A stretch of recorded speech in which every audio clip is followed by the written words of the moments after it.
नमस्कार, आदाब मित्रों, प्यारे दोस्तों। मैं ओम प्रकाश अन्नपूर्णा कोचिंग सेंटर विजयनगर से मैं आप लोगों के लिए संविधान का एक नया टॉपिक लेकर आया हूं।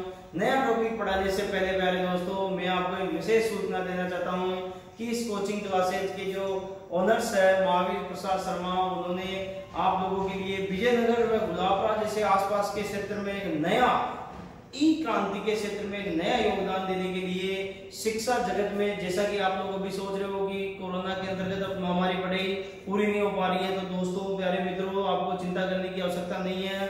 अन्नपूर्णा कोचिंग सेंटर आपके साथ है। हमने आपके लिए ऐप तैयार कर लिया है। अब अपनी कोचिंग का ऐप आ चुका है। बहुत जल्द ऐप के अंदर हम क्लासें डालने वाले हैं।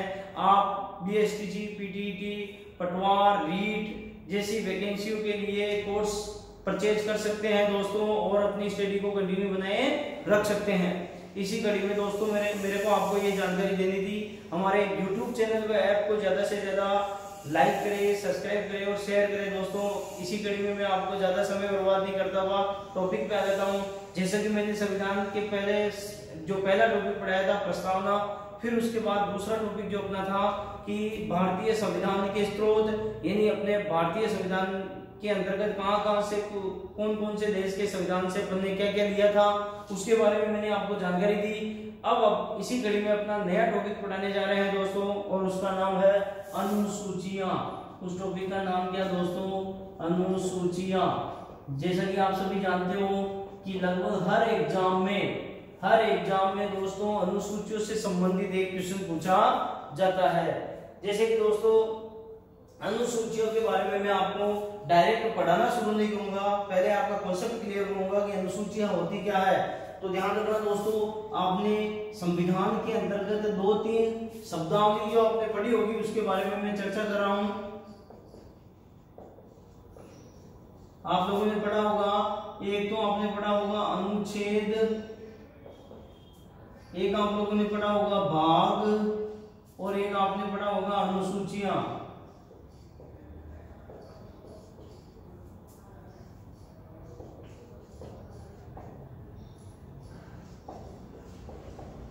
ये चीजें आपने पढ़ी होगी दोस्तों, अनुच्छेद, भाग, अनुसूचियां।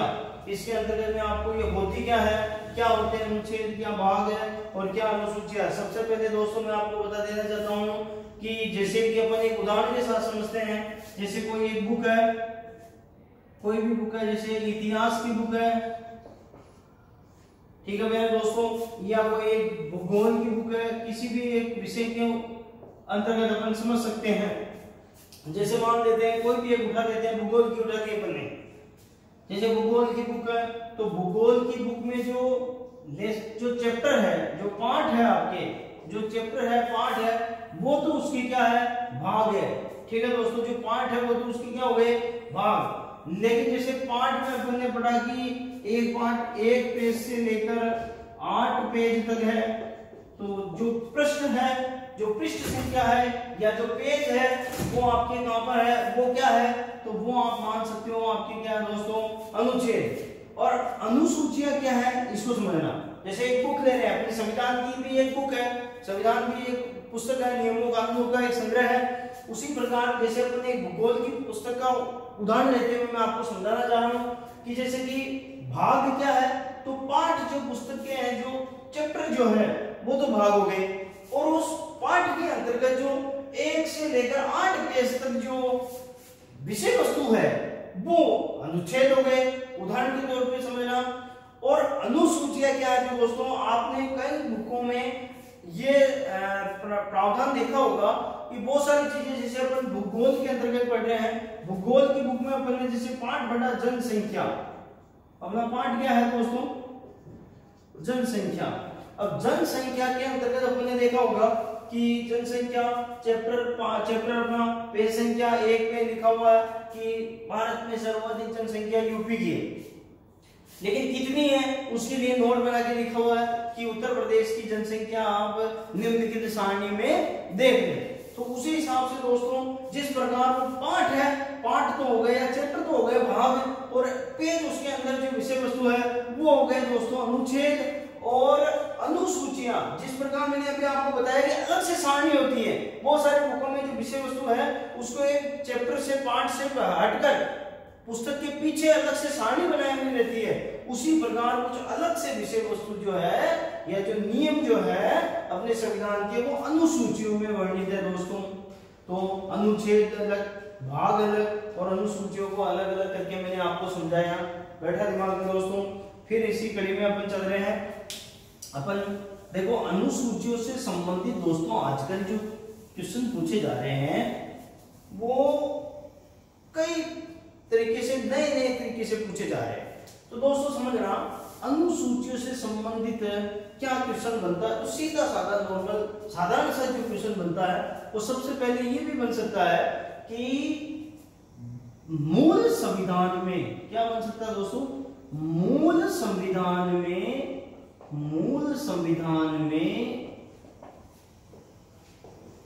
कितनी अनुसूचियां, मूल संविधान में कितनी अनुसूचियां थी। पहला क्वेश्चन ध्यान रखना, तो मूल संविधान में कितनी अनुसूचियां थी, तो इसका आंसर होगा दोस्तों 8। मूल संविधान में यानी कि जब संविधान अपना बनकर तैयार हुआ था उस समय संविधान में कितनी अनुसूचियां थी, तो कितनी थी दोस्तों 8। कितनी अनुसूचियां थी 8। यहां तक ध्यान रखना। अगर पूछ ले कि वर्तमान में कितनी अनुसूचियां हैं, तो दोस्तों आपको क्या ध्यान में रखना है 12। वर्तमान में संविधान में कितनी अनुसूचियां हैं, 12 अनुसूचियां वर्तमान में संविधान में उल्लेखित है। ये दो तथ्य आपको जो साधारण से है वो आपको ध्यान में रखने हैं दोस्तों। फिर इसी कड़ी में अपन आगे बढ़ते हैं। अनुसूचियां वर्तमान में 12 है। अब ऐसा प्रश्न तो शायद बहुत कम चांस में पूछा जाएगा कि वर्तमान में कितनी अनुसूचियां हैं, क्योंकि नॉर्मली सभी बच्चों को साधारणतः ऐसा प्रश्न आ जाता है। तो आपको ध्यान में रखना है जो डीपली अंदर से जो क्वेश्चन आता है वो क्या आता है, ये क्या पूछा जा सकता है, आपको ध्यान में रखना है। तो नंबर 1 क्वेश्चन जो पूछे जाते हैं कि जो 12 अनुसूचियां हैं उन 12 अनुसूचियों में क्या क्या उल्लेखित है, क्या क्या लिखा हुआ है, वहां से क्वेश्चन बनता है। तो सबसे पहले आपको ध्यान में रखना दोस्तों, अनुसूची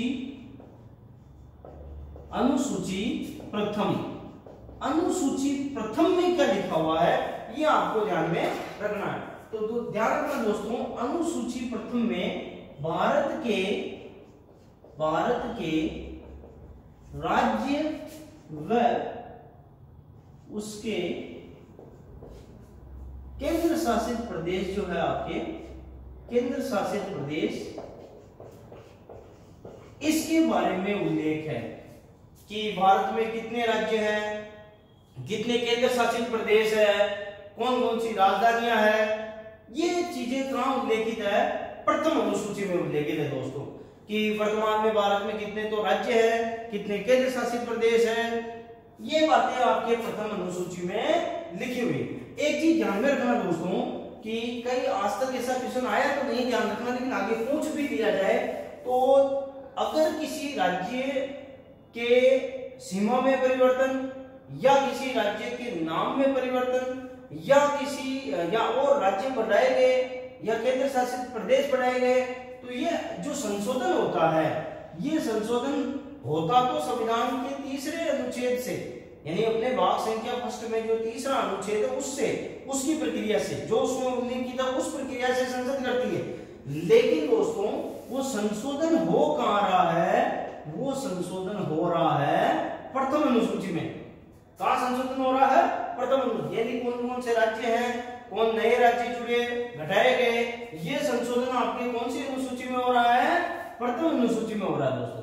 तो ये आपके पहली अनुसूची, भारत के राज्य व उसके केंद्र शासित प्रदेशों का उल्लेख कौन सी अनुसूची में है, पहली अनुसूची में। अपन 12 अनुसूचियों का अध्ययन करेंगे आज, ये आपके अपनी पहली अनुसूची, सीधा सीधा से याद रखना आपको। चलो दोस्तों इसी कड़ी में आगे बढ़ते हैं।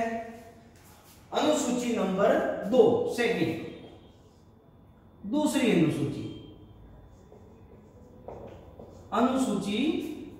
सेकंड, द्वितीय अनुसूची।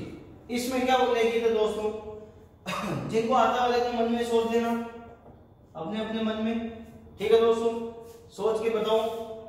इसी कड़ी में आगे बढ़ रहे हैं। अनुसूची 2 में दोस्तों क्या लिखा हुआ है? अनुसूची 2 में कितनी गजब की बात है, देखो। संवैधानिक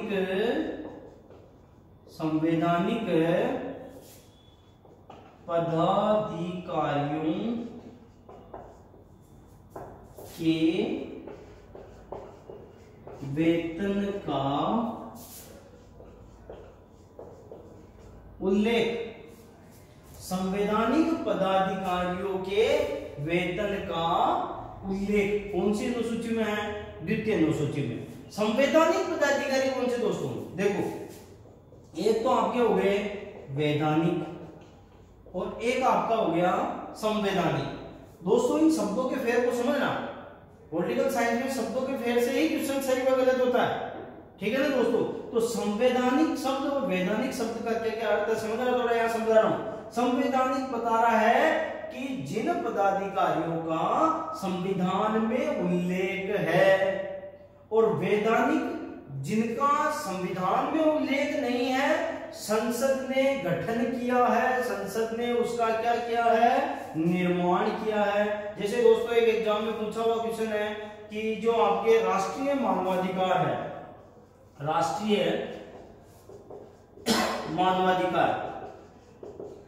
मानवाधिकार आयोग का उल्लेख संविधान के कौन से अनुच्छेद में है, पूछ लिया गया। या ये संस्था इस प्रकार भी पूछ लेगी ये वैधानिक है, संवैधानिक है, तो ध्यान रखना दोस्तों इसका अलग से संसद ने गठन किया है, तो ये कैसी संस्था हो गई? वैधानिक। कैसी संस्था हो गई दोस्तों?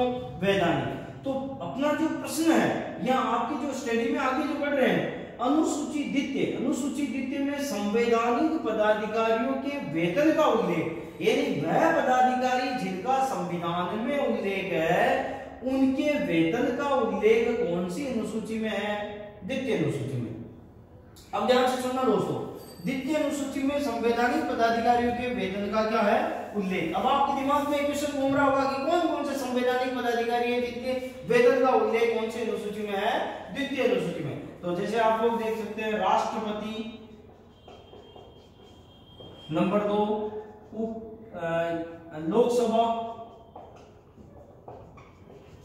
लोकसभा का सभापति उदाहरण के तौर पर, नंबर 3 राज्यसभा का सभापति,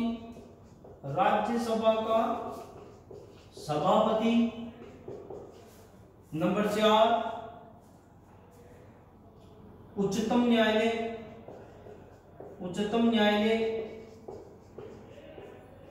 के न्यायाधीश,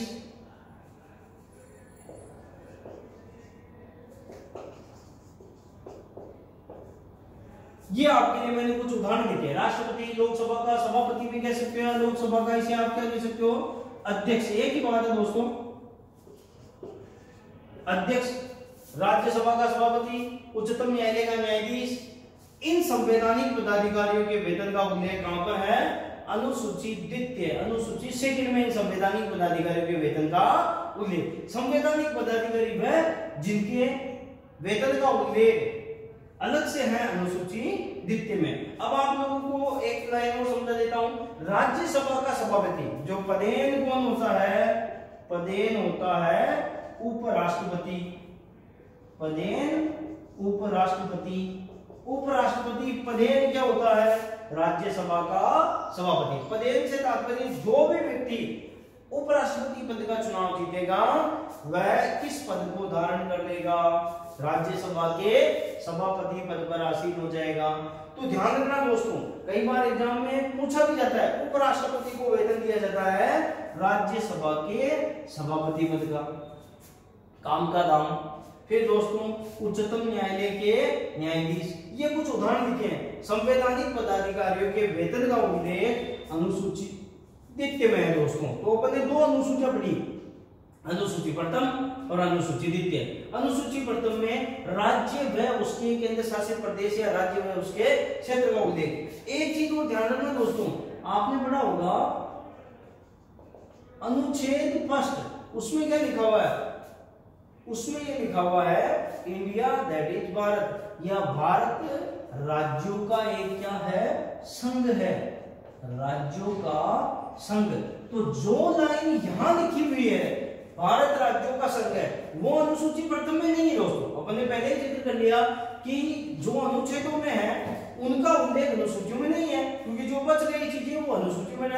जैसे अपन ने ज्योग्राफी की पुस्तक का लिया, क्योंकि ज्योग्राफी की पुस्तक पढ़ रहे थे, तो जैसे जनसंख्या टॉपिक था, और जनसंख्या टॉपिक में अपन ने पढ़ा था कि जनसंख्या के अंतर्गत यूपी में कितनी जनसंख्या वो अलग से सारणी में, उसी प्रकार जो अलग से बातें हैं वो अलग से अनुसूचियों में दे रखी है, जो नियम कानून जो तथ्य है वो अलग से अनुसूचियों में है। तो प्यारे मित्रों, अनुच्छेद फर्स्ट, मेरे कहने का तात्पर्य अनुच्छेद फर्स्ट में भारत राज्यों का संघ है, यानी भारत राज्यों का एक संघ है, और यहाँ भारत के राज्य क्षेत्र में केंद्र शासित प्रदेश जो है उनकी राजधानी या उनका क्षेत्र कितना है वो उसका उल्लेख अनुसूची प्रथम में है दोस्तों। इसी कड़ी में आगे बढ़ रहे हैं।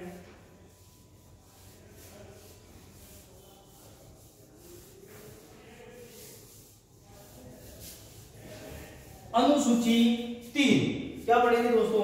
अनुसूची 3, अनुसूची तृतीय, अनुसूची तृतीय पढ़ रहे हैं। तो अपन ने 2 अनुसूचियां डाल दी दोस्तों। अब अपनी तीसरी अनुसूची है, आपने अपने मन में सोचो, क्योंकि बहुत सारे बच्चे अपने यहाँ पढ़े हुए हैं अन्नपूर्णा कोचिंग सेंटर में। दोस्तों अनुसूची 3 में क्या लिखा हुआ है? संवैधानिक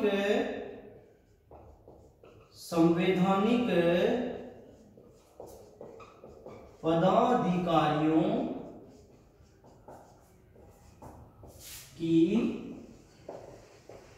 शपथ का उल्लेख। ध्यान रखना दोस्तों, वही बात वापिस, संवैधानिक पदाधिकारी कौन, जिनका उल्लेख कहां है? संविधान में। लेकिन यहां थोड़ा सा ध्यान में रखना दोस्तों, जिन पदाधिकारियों का अनुच्छेदों में, जिन पदाधिकारियों का अनुच्छेदों में शपथ का उल्लेख है उनका उल्लेख यहां पर नहीं है। जिनका अलग से अनुच्छेदों में शपथ का प्रावधान कर रखा है उनकी शपथ का उल्लेख अनुसूचियों में नहीं। यहां तक अपन ने पढ़ा। जैसे राज्यपाल, उदाहरण के तौर पे मान सकते हैं राज्यपाल, इसकी शपथ का उल्लेख आर्टिकल 159 में है। जैसे आगे बढ़े